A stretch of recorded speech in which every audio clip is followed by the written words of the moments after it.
Tun sagantaa taligaa hawaasummaa tan dikeetii Itoophiyaan raadiyoon Itoophiyaa damee Harargee wajjin walii galuudhaan torbaanitti yeroo akkanaa isinii dhiyeessu. Qopheessee dhiyeessaan Jaafar Aliiti. Maal isinii gaafanna? Haamil Abdulaxiifiitu diriidhaa malkaa jabduurraa xalayaa takka nu erge. Maal jetti? Sagantaa barnoota taligaa hawaasummaa tana jalqabarraa kaaseetiin faana jira ja'a. Fayyaa dayitii ammallee itti fufi jennaani. Karoorri haskaadhaa maal akka ta'e hubadheetiin jira dubbii fardiidhaatii ja'a. Fardiillee waajibaa barkaamil keenya. Jaartii lama fuudhuun jaarsa maraachitii baanan kanuma fuudhee arkeetu beekaa. Jaarsa qofaawaa inaaffaadhaan beerrinis jaarsuma daranii. Tayyummaadhaatis ilmoon riskiisii tamaalii wajjin dhalattii miti taadhaa fi abbaatu akka deessitu waan gaafa hojiidhaan nu mudatu nuun galin minnaaqni keessan addaan nu baaseeti keessaafuu warra baadiyyaatiif waan abbaan ilmaaf hin dhaamne dhaamtaniifii ja'a. Itti fufnaan mallee. Duuba arra gaafii takkaan qaba ja'a Kaamil. Akkam gaafiinsaa. Hurmaata xiqqeeffachuu fi karooraan guddifachaa malaan jiraachuu hoggaa barsiiftan ta warra biraallee hin beekuuti akka warra Oromootti ammoo waan isin hubataniitu jira. Waan akkam dhiiroo. Ilmaan Oromoo meeqa akka ta'e beeytanii? Hammama Oromticha hore haa. Jechuun isaa gaa Oromoon kan hortu gudeeda qofaanii miti kanneen biraatis hafee jechuudhaafi. Hayyee. Ilmaan Oromoo ilma gudeedaa, ilma moggaasaa, ilma raadaa, ilma guddifachaa kajaaniinis numan jiranii. Wayi hammana qofaaree eega kanneen taate moggaafachaadhaa fi raada galfachuulleen tokkuma ilma gudeedaa, guddifachaa, moggaasaa, ilma mixiidhaatii fi waraan agabsaas jennee tarreessuu dandeenya. Duuba karooraan horuun isin baantan ilmaanuma gudeedaati malee kanneen hundinis akka hafan yoom shalaggee keessa galchitan. Wanni Kaamiliif hin galin karoora haskaadhaatis ta'e talagaan hawaasaa tan nuti baanutuni hormaata ifirraa xiqqeessaadhaa fi hamma qaanuunaan tajaajilaadhaa fi guddisuu dandeessan qofa dayaa.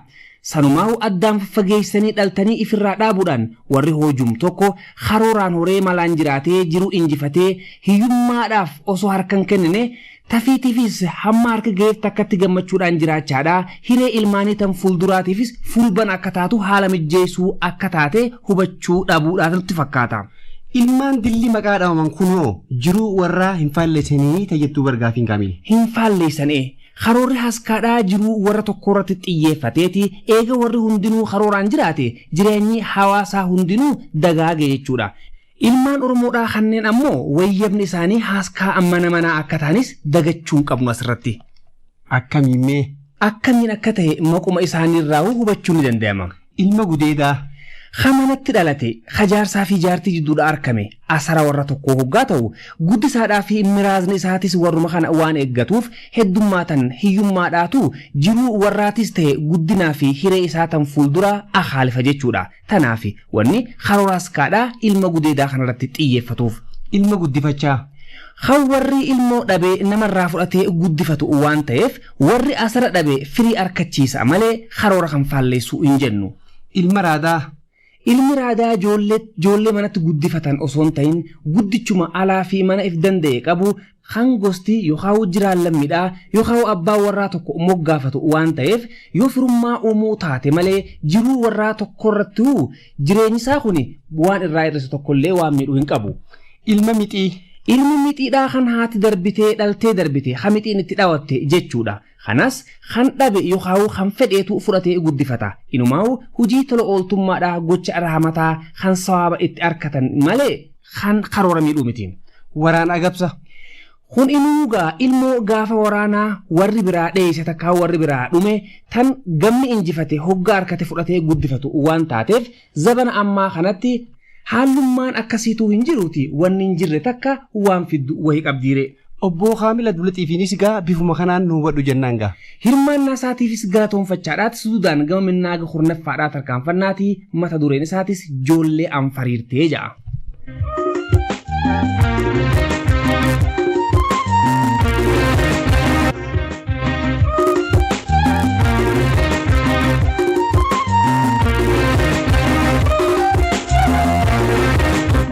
Warri kun.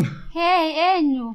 Salaam alaikum. Waalaikum salaam. Saabir akkami? Nagee aseeni caala. Hin seenullee abbaa warraa'oo? Magaala kutee seeni haa caala. Hidaarra safti. Barorruma tana kutee. Naatu halaxee. Itti haajamteense. Manguddummaa takka ta waliin jalqabneetu jiraahin. Arraaf. Baallamnillee boru. Inni nu wayitaan deebi'aa barin turu. Eeme inni saagalu. Seeni kaasa hojja shaffuuta. Dhiisan man danda'u. Haa seeni kaasa. Dhiisan machiin deebi'a. Jatteere. Ijoolleen oosa. Tanneeni. Barteetiis natti ta'uu diddeetiin. Sitti heddommaatani. Teeniin beekaa miiree kaasa deenu. Tiyyuma kaatunis. Waan fakkeeffadhu waame. Nun fakkaatani. Sillee ta'uu baattu gara duubaa kanaan abbaan fakkaatane. Ni qofalteef irraa. Isin dhiirti baroggaa irra baakaatanis. Tanaa wahinuu hiika jee. Eenjee duuba. Jaartii asii kutattee achiin tuqachaadhaa horte takkaatu bar. Hoggumaa ijoolleen takkallee abbaa fakkaachuu diddu. Bar kunfaan gara duubaa kanaan abbumarraa muraadhaa jee jedhanii waan nuti jennee miti. Abbaan duuba fiifin argettee ta'a. Ayilii dhalaa hoggaa jedhan bar waa dubbii fooyyeetii miti. Istaafurullaa'ee. Itti migaa hoggaa galee haanatti as dhufu. Akkasoo yaami'ee. Gandi kuni gandin jiranni saabiree. Wayyaa ijoollummaa abshiirana usaanaanaatu isinirraa dhorka sagalee haadhaa dhageenyaan guuggata. Maal taatsa ijoolleen? Ijoolleen tuni as jirti barbaada bakkaan hin dhaabbatin hin qabuuti. Ni jiranii seeni kaashin koo.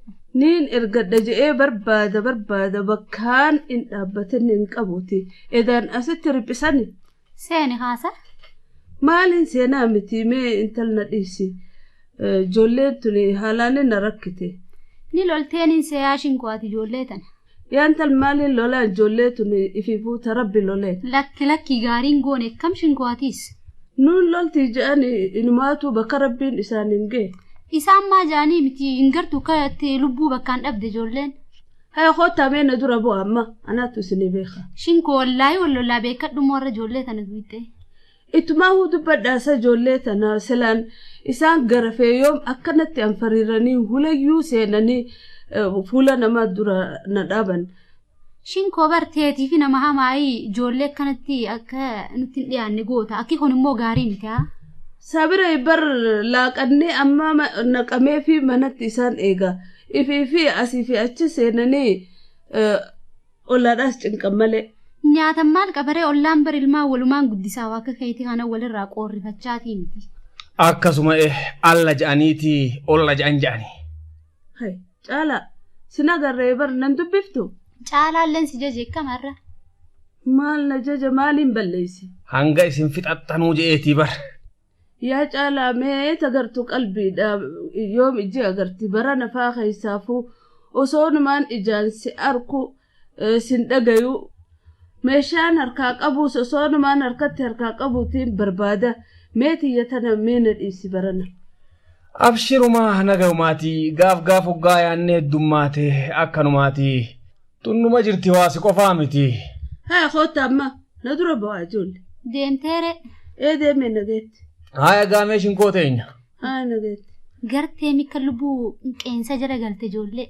Uuma silaa nyaatanuu keessaa fuutee bara ofaadhaan ijoollee. Najjina haanku nuun haadisa shinkoo tanaas. Shananuu tanuma isiitiisa. Hammana qofa seete. Tabiraatu hafee jechuu baattu. Lamaa fi haa gurguddoon. Torba jechuu. Ta jirtu Lakkuudhaan si hagariin. Takkuma takkaan dhaltisa dhalullee mataan taadhii horti malee. Xillerraa banteen jettuuf irraa. Irra jiree wallaahi. Maa mana namaa dhaqaniif loltiin jechuu amma. Maan farroo ijoollee tana na arkan jettee haasigaal kana guddattii barsiinis. Bar ijoollee wanni kajeellaa raamunariin waa oofaadhaa fi uleedhaa mitiiti. Manumaa quufanii bahnaan anfariiruu dhiisiiti kadhattuunuu siin dhandhamanii. Maal qaban jettee taatiis barrabbiin kunis hoggittiis ajaa'ibuma. Gariin addunyaan taphatteeniiti ilmuma takka ta'e isaan yaaman dhabee booda. Kaan akkanatti raggannaqeeti maaliin nyaachisa jechiisee dhibaani ajaa'ibumaa miire. Ilmaaniin si haadhibuun baanan sun hubarwaa waan biraatii miti. Sibira guutanii fedhii isaanii guutuu dadhabuu tana. Bariyaa caalaa hoggittiis karoorree ati baantu sun maftiraadhaa hogguu tana daahi. Ati faangaa ilmii biraa wayisa feesaa ilmiin guddoonuu ollaakeeti jirti.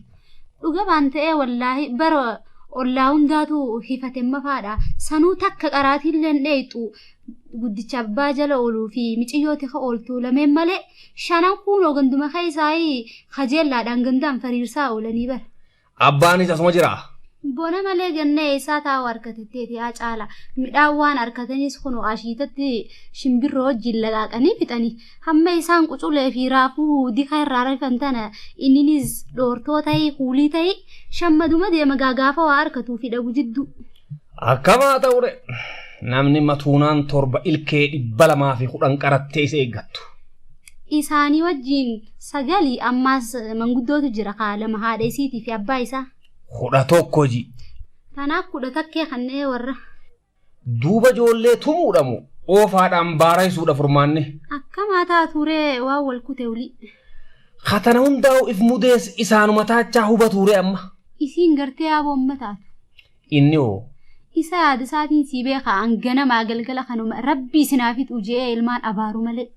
Eemee laalgaa ilmaan eega heddummaatan rabbi isin haafitu jechaadhaa oolurra. Durmaan firraa xiqqeessuu eega anfariirantumurra durmaan hamma qananiisanii guddisuu danda'an qofa dhaluu isaan eega wiligan booda irratti if abaarurra durmaanuu hormaata faagaaba irraa if qusachuun irra wayyu. Dhuga baan ta'ee amma garreemi. Isinummaanuu akkam isaa ifi? Nuti moo osoon shinkoo harkuu moo anfaan? Inni hoore. Jaarsi shinkoo osoo harkuu moo atiis? Gorsa kiyyallee tuffattan. Anfariira ilmaan shinkoodhaa kana osoo gartanu yoo jiilu baattan jeedoo maaltu si gorsa jennaan mataa lafa taa'uu jette jaan jeedalluu nuyi. Anfariira ijoollee qofaasa ergaramni haadhaatii fi wilgaan abbaa wayaa caala. Finiin eegaltee misa? Eemma gameelli limeettiin jijjiirradha jeetiin jira malee. Barnama irraanfata guddatu kanaaf akkastu wayyaa'u. Akkamisa fi ilmeen tun bar sodaadheetiin. Maal jaanii? Fariyaani beeytaami. Jaartii Jibriil. Hamma isiin lilmeetana waraannatti beeytee amata meeqa.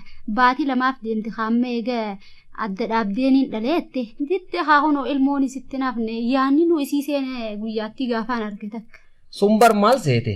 Lilmee qofa osoo hin ta'in qorichi ittisa ulfaa irree harkaa kanarratti coraa keessatti awwaallatan sunis eega dhaabde bootaas hamma hawaajni isaa qoricha qaama keessaa bahee dhumutti hamma baatii 2 fi 3 takka wohumu duraan dhiiga keessa neemeetu ulfa ittisaatii eeguu qabdii bar baatii 2 fi 3 san. Akkasii. Bartuun beekamuudha qabdi waan isii yaachisaatii mitiiti nin beekini malee. Tanaan sodaadhe haahun waanuu. Tana taatu nagaan sodaatinuma. Jidduu tanaan dhaqaamee ka'e. Gaafa dhala feetes lilmee taatu kan noorpilaantii irreerratti godhansan taatu eega dhaabde booda. Laal fagaatu baatii 2 fi 3 takka eeydaati qacamumaa barachi booda. Ammaalumaan itti godhaawu yaa caalaa ulii 3 qaba. Saniifuu bar lakkuma isaan guddataniin guddachaa adeemti fedhiin isaaniitiisi. Isaanuma barsiifachuu malee jiruu tanaan guddisaa kanneeniif halleessuu malee maali faayidaan isaanii uliitti da'uuntu. Karaa kaannis ka lakkuma hormaanni guddatuun hirmaannaan dachiidhaa xiqqaachaadhaa dhuftiiti. Daran ammaas lakkuma bosonti ciramtuun galaanni biyyeedhaas dhiqeeti lakkuma dachiin huqqattuun oomishnis amatumarraan amata hagatti haadhaati deemaadhaa jiraati. Wanni magaalaadhaa shammadan ammoo guyyaarraa guyyaadhaatti qaalawaadhaa deemtiiti. Tana hundaa walirratti achi laalaa kaame. Silaa kabara dheengaddaa qinii nyaatu barana biddeen tokko nyaata. Ta barana waar takka uffattu bara eegaree waar 2. Hogguu qaraatii seenaniis maarree farramiinii fi kitaaba farramiin isaaniitu amatarraan amata meechiraadha kaayabo. Rabbiin mormaa wanni nutti uumeef akka garayyutti gara galchinee wahiin garruuf jedhaniin tiire. Na'am hin agarree waan nama baasaa karoora askaa malee. Meegaa achiin deebi'atii taayatiis. Ittiin himaa haayaanis. Haaya nagaatti gaasaa biraa teenya. Beenu hayaa caalaa keenya.